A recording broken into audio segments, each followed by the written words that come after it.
Hi guys, welcome to Anushala by Anushree. Today we are going to continue with our class 8th history chapter number 2 from trade to territory को। अब तक हमने पहले lecture में introduction तो देख ही लिया था, साथ में हमारी कहानी भी काफ़ी आगे बढ़ गई थी। हमने देखा कि किस तरीके से नॉट ओनली ब्रिटिशर्स बाकी भी यूरोपियन पावर्स इंडिया में आएंगी, ट्रेड करना चाहेंगी। दिल्ली से हटकर बंगाल जो है, कैलकाटा जो है, ये सारे सेंटर्स बन जाएंगे। ठीक है, यहाँ से इन सेंटर्स को कैप्चर करना ज़्यादा इंपॉर्टेंट माना जाएगा एज़ कम्पेयर टू दिल्ली।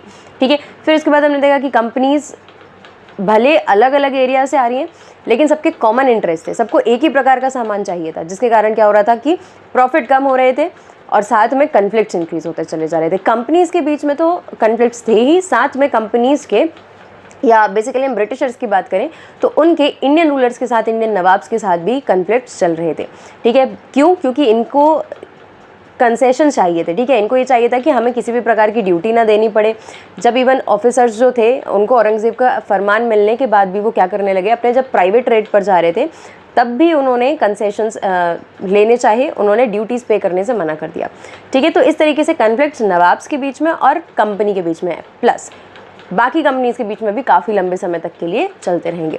हमारी कहानी पहुंच गई थी बैटल ऑफ प्लासी तक कि किस तरीके से बैटल ऑफ प्लासी लड़ा जाएगा और उसका रिजल्ट क्या होगा। ठीक है, तो आज से हम बेसिकली यहीं से अपनी कहानी को दोबारा से शुरू करने वाले हैं। फाइन, तो चलते हैं बैटल ऑफ प्लासी की तरफ। अगर आप पहली बार इस लेक्चर पहली बार अनुशाला पर आ रहे हैं और ये लेक्चर आपका पहला लेक्चर है, तो मेक श्योर कि आप इसके पहले वाला लेक्चर ज़रूर देख कर आएँ, क्योंकि कहानी जो है वो पूरी सीक्वेंस में चल पाएगी। ठीक है, चलो। सो battle of Plassey, company wanted a puppet Nawab. Company की डिमांड ही थी कि उनको एक पपेट नवाब चाहिए। पपेट नवाब का मतलब एक ऐसा व्यक्ति, एक ऐसा रूलर जिसके पास नेम सेक की अथॉरिटी हो, मतलब नाम मात्र की अथॉरिटी उस रूलर के पास होनी चाहिए, लेकिन वो कंसेशन सारा काम किसके फेवर में कर दे? ब्रिटिशर्स के फेवर में। ठीक है, और लोगों की नज़र में वो नवाब भी बना रहे। So company wanted a puppet Nawab. Just a second, या who would willingly give them trade concession and privileges, right? तो उनको एक ऐसा रूलर चाहिए था जो कहलाए तो इंडिया का, लेकिन वो काम उनके लिए करे, कंसेशंस उनको दे, प्रिविलेजेस उनको दे। Wanted to replace Sirajuddaula. क्यों? क्योंकि सिराजुद्दौला कंसेशन नहीं दे रहा था। ठीक है, वो टैक्स की डिमांड कर रहा था with one of his rivals.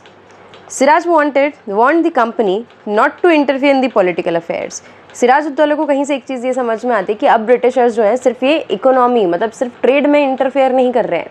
ठीक है, they are not mere traders, ये अब पॉलिटिकल स्फीयर में भी कंट्रोल करना चाह रहे हैं, यहाँ पर भी इंटरफेरेंस करना चाहते हैं। तो वो उनको वार्निंग तो दे ही देता है।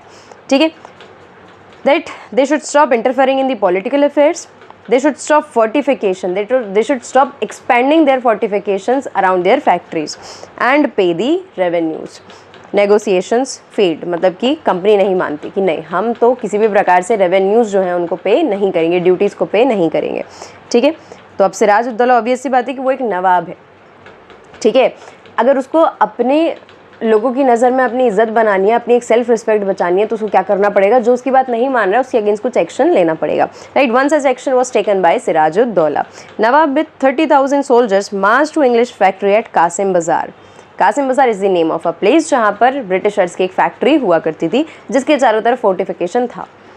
Captured company's officials, locked warehouses, disarmed all English man and blockaded ships. Sirajuddaula को गुस्सा आता है, वो 30,000 सोल्जर्स के साथ जाते हैं कासिम बाजार की फैक्ट्री में, और वहाँ पर उनके जो ऑफिसेज होते हैं, फैक्ट्री जो होती है, उन पर ताला लगा देते हैं। उनका जो इम्पोर्ट एक्सपोर्ट वाला सामान होता है वहाँ पर शिप्स को ब्लॉक कर दिया जाता है। And they also took all the arms from the English officials. ठीक है, captured company's fort in Calcutta to.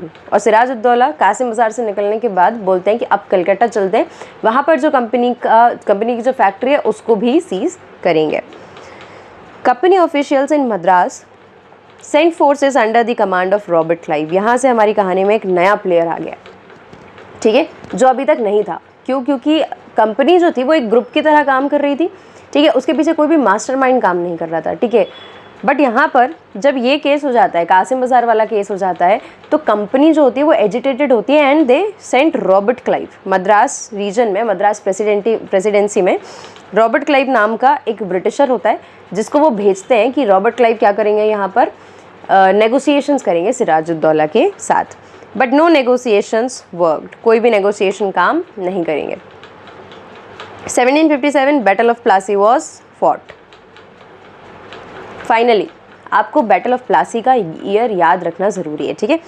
वैसे 8th स्टैंडर्ड की हिस्ट्री में काफ़ी कम डेट्स और ईयर्स दिए गए हैं, लेकिन जो कुछ इंपॉर्टेंट है जैसे बैटल ऑफ प्लासी वगैरह है, ये सारे आप याद रखें तो ज़्यादा अच्छा होगा, राइट। तो 1757 में बैटल ऑफ प्लासी जो है वो फाइनली लड़ा जाता है। कंपनी की तरफ से रॉबर्ट क्लाइव लीड कर रहे होते हैं आर्मी को, और यहाँ पर सिराजुद्दौला, ठीक है, और उनकी पूरी army.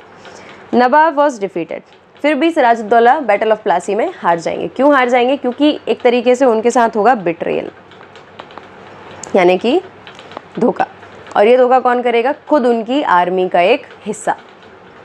Nawab was defeated because forces led by Mir Jafar, forces led by this person Mir Jafar, one of Sirad's commander, never fought the battle। मतलब कि मीर जाफ़र जिसके अंदर एक काफ़ी पावरफुल टुकड़ा हुआ करता था आर्मी का, वो बैटल लड़ने ही नहीं जाते। क्यों नहीं जाते? क्योंकि रॉबर्ट क्लाइव बैटल ग्राउंड से पहले ही उनके साथ नेगोशिएशंस कर लेते हैं कि एक काम करो, अगर तुम बैटल में लड़ोगे नहीं तो सिराज नहीं जीतेगा, और नहीं जीतेगा तो हारेगा, और हारेगा तो हम उसकी जगह पर मीर जाफ़र यानी कि दिस पर्सन, इस कमांडर को बना देंगे नवाब, ठीक है। इनको भी ग्रीड आ जाती है, लालच में ये भी क्या करते हैं, लड़ते ही नहीं, और इनके कारण सिराजुद्दौला हार जाता है। तो this was a kind of betrayal by Mir Jafar. Clive promised to make him nawab after Siraj.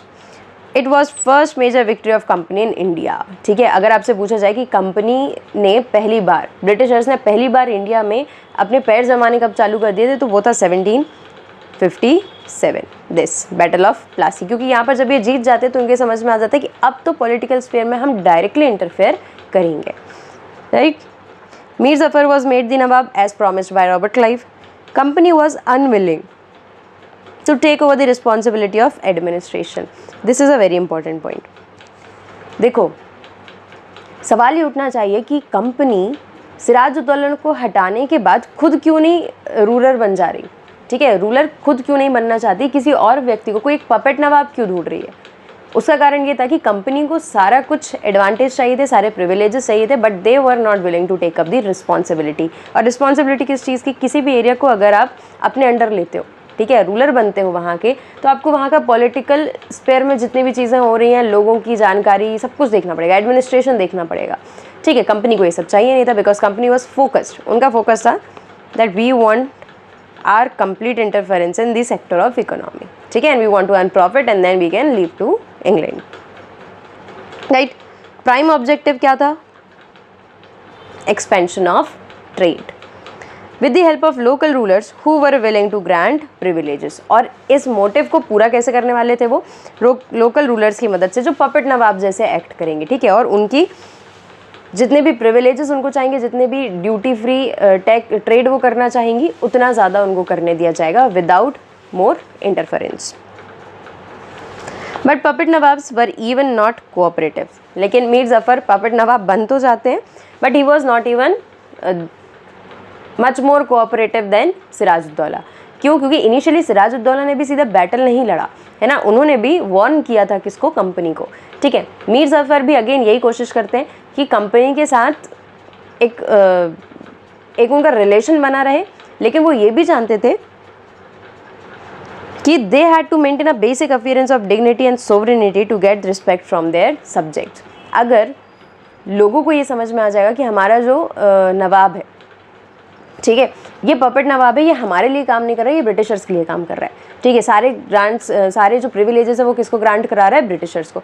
तो फिर वो अपनी प्रजा की नज़र में एक राजा कैसे बन पाएगा, ठीक है। लोग उसकी इज्जत क्यों करेंगे, लोग उसकी बात मानेंगे क्यों, ठीक है, लोगों से डरेंगे क्यों, ठीक है। तो उसको एक अपने लोगों के साथ, अपने सब्जेक्ट के साथ भी एक इमेज मेंटेन करनी थी, और ब्रिटिशर्स के साथ भी एक ठीक ठाक रिलेशन मेंटेन करना था। That is why Mir Zafar भी कंटिन्यूसली ब्रिटिशर्स को वार्निंग देता रहता था कि इस तरीके से मत करो, यू हैव टू पे सम कंसेशंस।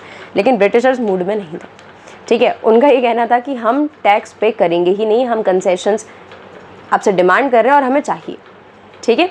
और जिसके कारण एक समस्या ये भी हो रही थी कि हमारे यहाँ के जो लोकल रूलर्स थे उनको बहुत दिक्कत हो रही थी ट्रेड करने में, ठीक है। Why? Because they were paying taxes, they were paying duties. Just a second,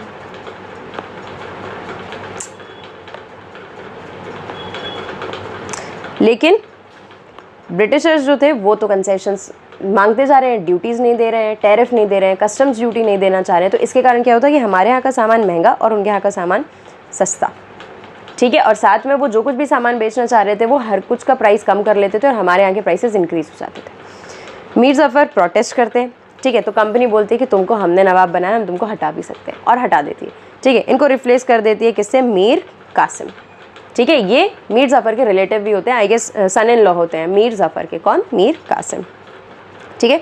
so company finally replaced Mir Jafar with Mir Kasim, और इनको लगता है कि मीर कासिम जो है ये तो एटलीस्ट पपेट नवाब की तरह एक्ट करेगा, क्योंकि हमने इसके साथ कोई ऐसे अलग से ट्रीटी भी नहीं की है, ठीक है। हमने एक एहसान करके इनको बना दिया है नवाब। लेकिन मीर कासिम एकदम अपोजिट काम करते हैं, ठीक है। जितना मीर ज़फ़र मान रहे थे, जितने कंसेशंस मीर ज़फ़र दे रहे थे, मीर कासिम उतने भी कंसेशंस कंपनी को नहीं देते। तो कंपनी का दिमाग ख़राब होता है और फिर से अगेन एक बैटल यहाँ पर होगा, right. Mir Kasim complaint but was defeated in battle of Buxar. दूसरा एक बैटल होगा जहाँ कहाँ होगा? बक्सर में, ठीक है। दैट इज़ वाई इसका नाम है बैटल ऑफ बक्सर।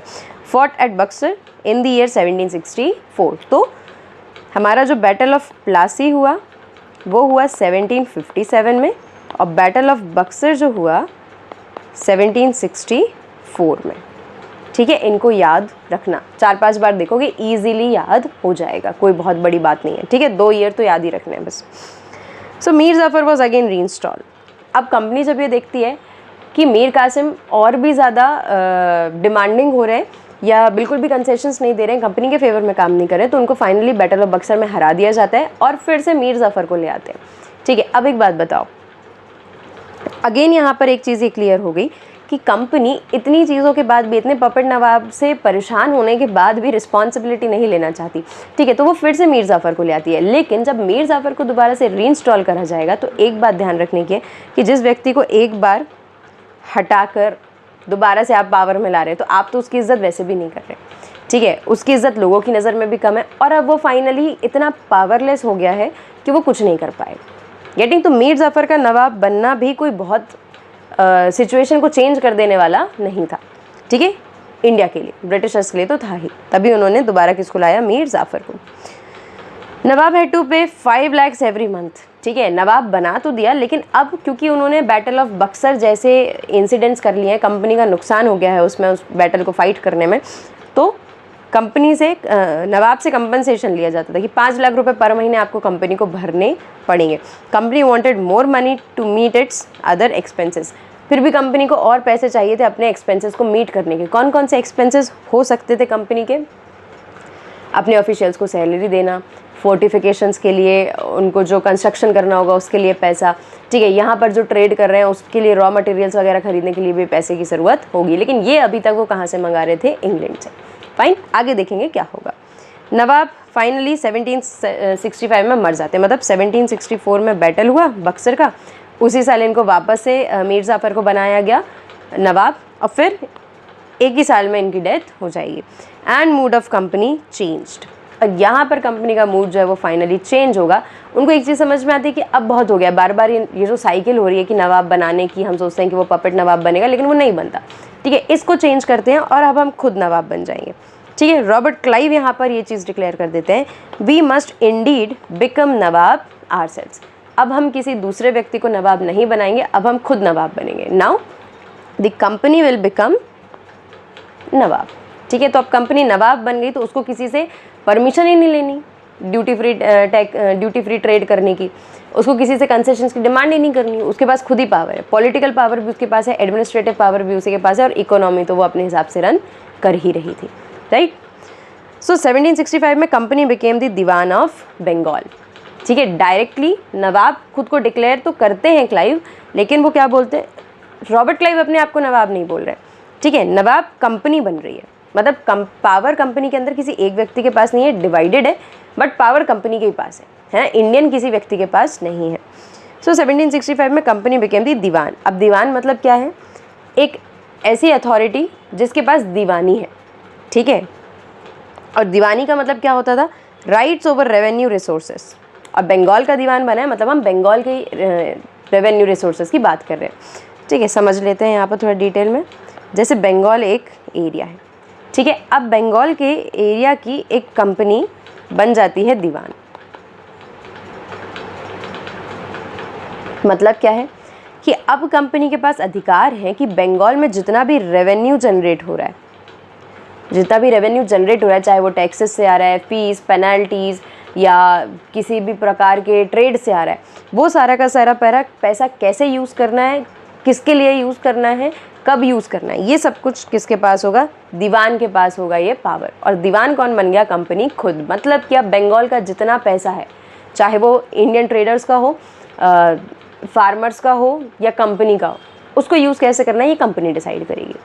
बात समझ आई? चलो, सॉल्व्ड कंपनीज प्रॉब्लम। यहाँ कंपनी की प्रॉब्लम तो सॉल्व हो गई, लेकिन इंडियंस की प्रॉब्लम बहुत बड़ी हो गई। क्यों? क्योंकि अब इंडियन सब्जेक्ट्स को प्रोटेक्ट करने के लिए कोई नवाब भी नहीं था और किसी भी प्रकार का रिप्रेजेंटेशन भी नहीं था। ठीक है, तो मतलब अब कंपनी जो कहेगी वो हमको करना पड़ेगा, क्योंकि कंपनी अपने हिसाब से टैक्स लगा सकती है, अपने हिसाब से हमसे खुद की लोगों को प्रिविलेजेस दे सकती है, हमसे प्रिविलेजेस को छीन सकती है। ये ठीक, तो इनइक्वालिटी बहुत ज़्यादा बढ़ गई और साथ में फ़ायदा सिर्फ और सिर्फ कंपनी का होता गया।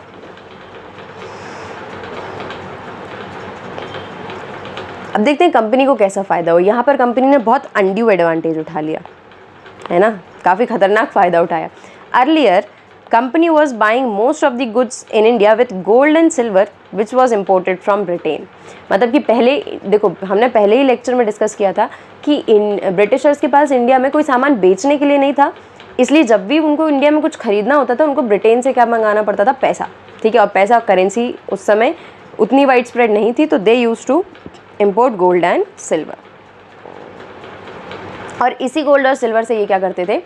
इंडिया में किसी भी प्रकार का सामान खरीदते और बेचते थे। ठीक है, मतलब because it has no good to sell in India. ठीक है, अब जब वो बंगाल के दीवान बन जाते हैं, उनके पास रेवेन्यू रिसोर्सेज को यूज़ करने का राइट आ जाता है, तो वो ब्रिटेन से गोल्ड और सिल्वर इंपोर्ट कराना बंद कर देते हैं, मना कर देते हैं कि अब आप मत भेजो। ठीक है, तो वहाँ से पूछा जाता है कि तो फिर आप अपना खर्चा कैसे चलाओगे? तो बोलते हैं कि अब हम यहाँ पर बन गए हैं दीवान। ठीक है, और अब हम यहाँ के सामान को खरीदने के लिए यहीं के पैसे को यूज़ करेंगे। ठीक है, it means now the company started using the revenue of Bengal to carry on its own trade. ठीक है, अब जो भी सामान खरीदना है, अगर हम बंगाल के बाज़ार से कोई सामान खरीद रहे हैं तो हम बंगाल के लोगों की जेब से ही पैसा लेकर उस सामान को खरीद रहे हैं। हमने अपने घर से पैसा मंगाना बंद कर दिया। ठीक है, ये जो थी स्ट्रैटेजी, मेन मोटिव था बंगाल के दीवान बनने का कंपनी के लिए, right. After Deewani rights, revenue from India could finance companies expenses. ठीक है, सिर्फ ट्रेड ही नहीं, कंपनी के जितने एक्सपेंसेस थे वो सारे के सारे एक्सपेंसेस उन्होंने बंगाल के रेवेन्यू से यूज़ करने चालू कर दिए। ठीक है, क्या थे एक्सपेंसेस? एक बार ये देख लेते हैं, थोड़ी ज़्यादा क्लैरिटी मिल जाएगी। Purchasing cotton and silk. अब जो कॉटन और सिल्क कंपनी परचेज कर रही थी उसको फिनिश गुड बनाने के लिए, वो यहीं के पैसे से खरीदेंगे। मतलब कि हमारे यहाँ का एक फार्मर है, ठीक है, ये हमको कॉटन बेचेगा, मतलब हमको यानी ब्रिटिशर्स को। ठीक है, तो पहले ये जो ब्रिटिशर्स थे ये इंग्लैंड से मंगा रहे थे पैसा कि हाँ यहाँ से पैसा आएगा, हम आपको दे देंगे। ठीक है, अब इन्होंने बोला कि एक काम करते हैं, तुम ही लोग जो पैसा इकट्ठा कर रहे हो, रेवेन्यू जनरेट हो रहा है तुम्हारे यहाँ से, इसी से निकाल के हम सामान खरीद लेंगे, और सामान तुम्हारे लिए नहीं है, वो हम लेकर जाएंगे, हम उसे फिनिश प्रोडक्ट बनाएंगे, right. Cost of building companies fort, company जो फोर्टिफिकेशन बना रही थी या जो ऑफिसेज बना रही थी, गवर्नमेंट बिल्डिंग्स बना रही थी, उन सबको बनाने का खर्चा भी बंगाल के रेवेन्यू से पूरा होगा, as well as salaries of the officials of company. ठीक है, कायदे से कंपनी थी इंग्लैंड की, ठीक है, या जो यूरोपियन कंपनी थी, उनको अपनी कंपनी में जो काम करने वाले लोग हैं उनका पैसा खुद से देना चाहिए, लेकिन अब उनकी भी सैलरी बंगाल के रेवेन्यू से आएगी। ठीक है, अब जो कंपनी ये देख सकती है कि बंगाल की अकेले दीवानी आने से उसके पास इतना ज़्यादा अधिकार आ गए, ठीक है, उसकी कितनी सारी प्रॉब्लम सॉल्व हो गई, तो यहाँ से ब्रिटिशर्स की जो पॉलिटिकल एक्सपेंशन की थ्योरी होगी या जो पॉलिटिकल एक्सपेंशन के मोटिव्स होंगे वो बढ़ जाएंगे, है ना। अब वो और टेरिटरीज़ को कैप्चर करने की कोशिश करेंगे, वहाँ के पॉलिटिकल और एडमिनिस्ट्रेटिव स्फीयर में इंटरफेयर करेंगे, लोकल रूलर्स को डोमिनेट करने की कोशिश करेंगे, राइट। और इस तरीके से धीरे धीरे करके वो इंडिया का काफ़ी बड़ा हिस्सा कैप्चर कर लेंगे। I hope this much is clear. So the company officials became nawabs. ठीक है, Each company servant began to have visions of living like nawabs. You must have seen that example कि अगर कोई एक शॉप होती है ना, इन जनरल किसी भी शॉप का एग्जाम्पल लो आप. अगर ये शॉप बहुत ज़्यादा चलती है ना, मतलब एकदम हमेशा यहाँ पे रश होता है, ठीक है, तो ऐसी शॉप के जो वर्कर्स होंगे, भले वो कुछ नहीं कर रहे, वो वर्क मतलब वहाँ पर काम ही कर रहे हैं, they are not the owners, but उन लोगों में भी एक थोड़ा सा एक चेंज ऑफ एटीट्यूड आ जाएगा, ठीक है, और उनके स्टैंडर्ड ऑफ लिविंग में भी चेंज आएगा. यहाँ पर भी यही चीज़ हुई कि कंपनी ऑफिशियल्स जो बहुत ज़्यादा कुछ भी नहीं कर रहे थे, बहुत रिच बैकग्राउंड से भी नहीं थे, उनके सपने होने लग गए थे कि क्योंकि कंपनी नवाब का एक रोल प्ले कर रही है तो हमें भी नवाब जैसी एक लेविश और लग्जरियस लाइफ मिलनी चाहिए, ठीक है. So each company servant begin to have visions of living like nawabs. Robert Clive amassed a fortune in India. और यहाँ पर बहुत सारे ब्रिटिशर्स जो थे या कंपनी ऑफिशियल्स जो थे, जब ये इंडिया में रुके और इन्होंने नवाब लाइक लाइफ जीने का एक विज़न बनाया, तो इनको समझ में आया कि पैसा कहाँ से आएगा. पैसा आएगा करप्शन से. पैसा कहाँ से आएगा, करप्शन से, ठीक है. तो इन्होंने बहुत सारे करप्शंस किए. बहुत सारे ब्रिटिश ऑफिशियल्स थे जिन्होंने काफ़ी ज़्यादा करप्शन किया, बहुत अनड्यू एडवांटेजेस लिए प्रिविलेजेस के. और साथ में एक चीज़ और सामने आती है कि रॉबर्ट क्लाइव जो होते हैं, इनको एक बार एक कमेटी का हेड बनाया जाता है कि करप्शन आपको चेक करना है, लेकिन जब क्रॉस चेक किया जाता है तो इनके खुद के पास ढेर सारा पैसा मिलता है जो कि इन्होंने करप्शन से कमाया था, राइट. बट लेटर कुछ चीज़ें होती हैं, जब तक इनके खिलाफ एक्शन लिया जाता है ये सुसाइड करके इनकी डेथ हो जाती है, राइट. वो हमारे लिए इम्पॉर्टेंट नहीं है. इम्पॉर्टेंट ये है कि कंपनी के ऑफिशियल्स जो थे उनका कैसे स्टैंडर्ड ऑफ लिविंग और उनका बिहेवियर में किस प्रकार का चेंज आया था जब कंपनी नवाब बन गई थी बंगाल की. Not all company official succeeded in making money like Clive. लेकिन इसका मतलब ये नहीं है कि सारे ब्रिटिश ऑफिशियल्स ने क्लाइव जितना पैसा कमाया, ठीक है. और कुछ लोग जो थे, कुछ ब्रिटिश ऑफिशियल्स जो थे, उनका एक्चुअली मोटिव भी नहीं था कि वो बहुत ज़्यादा कुछ फॉर्चून कमाएं, बहुत ज़्यादा कुछ लग्जरी लें. उनका इतना था कि भाई ठीक है, हम ठीक ठाक कमा लें, हमको कोई परेशानी ना हो, हम यहाँ से पैसा कमा कर वापस ब्रिटेन जाके शांति भरी लाइफ जिएंगे. तो ऐसे भी लोग थे. Some came from humble background, right. So यहाँ पर हमने ये देख लिया कि किस तरीके से कुछ कंपनी ऑफिशियल्स जो थे वो करप्टेड थे, उन्होंने काफ़ी करप्शन किया, काफ़ी पैसा कमाया और यहाँ से चले गए. और साथ में कुछ लोग ऐसे थे जिन्होंने नॉर्मल पैसा कमाया और चले गए क्योंकि उनको बहुत ज़्यादा ग्रीड उस चीज़ की नहीं थी, ठीक है. लेकिन हमें एक बात समझनी है कि अब कंपनी जो है उसका काफ़ी ज़्यादा जो एक्सपेंशन है वो हो चुका है, ठीक है. कंपनी बहुत ज़्यादा स्प्रेड हो गई है, पॉलिटिकल स्फीयर में डायरेक्टली इन्वॉल्व हो गई है ना, अपने हाथ में वो अथॉरिटी ले चुकी है. तो अब कंपनी किस तरीके से काम करेगी, अब वो बाकी इंडियन स्टेट के साथ कैसा बिहेवियर करेगी, उसके इंटेंशंस क्या होंगे. क्योंकि उन्होंने जब बंगाल की दीवानी देखी, जब उन्होंने बंगाल में अथॉरिटी ली, तो उनको समझ में आया कि सिर्फ ये एक एरिया है, अगर इसके जैसे हम बाकी एरिया को, बाकी इंडिया को भी कैप्चर करेंगे या बाकी इंडिया के भी फाइनेंशियल रिसोर्सेज की पावर, रेवेन्यू की पावर हमारे हाथ में आएगी, तो किस प्रकार से चेंजेस होंगे, ठीक है. हमारे लिए कितना ज़्यादा प्रॉफिट होगा और हम अपनी इंडस्ट्रीज़ को कितना ज़्यादा डेवलप कर पाएंगे. Fine. So this was all about today's lecture. इसके बाद कंपनी किस तरीके से अपना रूल एक्सपेंड करेगी, इंडियन स्टेट्स के ऊपर कौन कौन सी पॉलिसीज़ लगाएगी, सब्सिडरी लाइन्स क्या है, डॉक्ट्रिन ऑफ लैप्स क्या है, फिर 1857 का वॉर क्या है, ये सब कुछ हम देखेंगे अपने नेक्स्ट लेक्चर में. तो अगर आपको ये लेक्चर में कोई भी डाउट है, do ask me in the comment section. And अगर आपको लेक्चर पसंद आता है तो लाइक ज़रूर करें, कमेंट करके मुझे अपने जो कुछ भी फीडबैक है आपके वो ज़रूर बताएं और अपने दोस्तों के साथ शेयर करना ना भूलें. और अब तक अगर आपने अनुशाला को सब्सक्राइब नहीं किया है तो kindly do it. Thank you so much. Keep watching.